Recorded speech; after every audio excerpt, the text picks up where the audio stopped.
A plea of innocence from a man who was running from San Antonio police for months. Good afternoon. Police say the man who was breaking into cars on our city's northwest side this morning actually had a much bigger crime on his conscience. Eyewitness News reporter Marvin Hurst joins us live with more on his capture. And Marvin, did he tell SAPD he was a wanted man? Sharon, Jeff, police thought that they had just a car burglar in their hands, but it turns out that when Joel Zambrano opened his mouth, he confessed that he was wanted for capital murder. Joel Zambrano was all smiles and profanity as San Antonio police carted him off to jail. Hey, what's up? What y'all want to know? Joel, what happened back in August? I don't know what the I'm talking about. Police say they chased him down from a car burglary scene near North Star Mall. That's where he made an admission. After speaking with Mr. Zambrano, he advised the officers that he was wanted on an outstanding capital murder warrant. I ain't do no murder.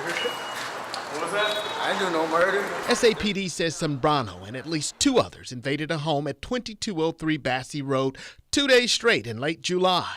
Investigators say in the first break-in, 3 18- and 1 16-year-old were pistol whipped, robbed, and one was shot in the arm. The second time, the suspects came back at night and hid in an attic crawl space until Roy Ponce came home. They tried to rob him. It ended in an exchange of gunfire. Ponce was killed in his home. An officer who happened to be in the area heard the gunfire chase the getaway vehicle to a convenience store. He captured a 16-year-old suspect who had been shot in the leg. An arrest warrant says he's Zambrano's little brother.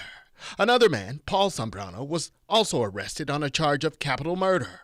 Joel James Zambrano remained on the run until a concerned citizen reported the car burglaries near North Star Mall. So, we thank the individual who let the officers know that pointed him in the right direction. As for the 18-year-old capital murder suspect, he appeared unfazed.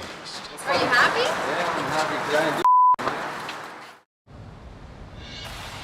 Well, he still has other legal troubles. Police tell us that he has outstanding warrants for drugs and assault, and plus, of course, he has those new charges he could face with the car break-ins.